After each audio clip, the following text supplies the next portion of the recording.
This is Porchester Castle. It was built by the Romans in the 3rd century AD. In the 6th century the Saxons invaded, and their word for a Roman fort or town was a casta. The Latin for harbour was portus, so they called this one Porchester Castle, and in time that got corrupted to Porchester.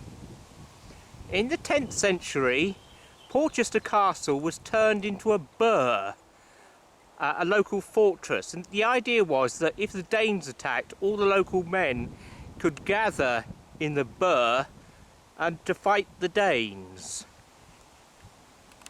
The keep of Porchester Castle is actually medieval. In the 12th century, the English king built a keep here, so this part of the castle actually dates from the Middle Ages. Here we can see some Roman bricks in Porchester Castle.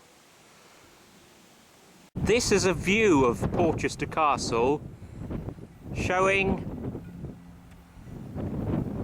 Portsmouth in the background there. Portsmouth Harbour and the city of Portsmouth. And Porchester Castle, of course, was built to defend the harbour. These are toilets in the walls of Porchester Castle.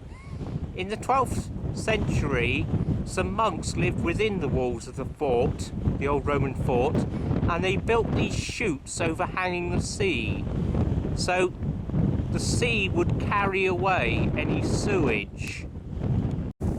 This is a little church inside the walls of the old Roman fort.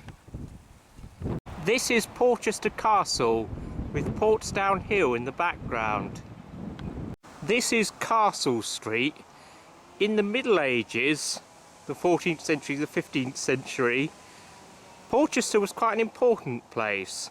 It had a population of a few hundred, which made it quite large by the standards of the time. It was a large village or a little town, and it had weekly markets.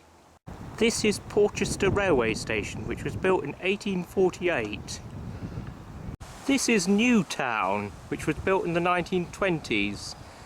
And during the 20th century, Porchester grew very rapidly. In 1901, it still had a population of less than 1,000, but today it has a population of 18,000. This is Porchester Precinct. It was pedestrianised in 1975. This is Porchester Library, and it was built in 1984. This is a view of Porchester with Portsdown Hill in the background.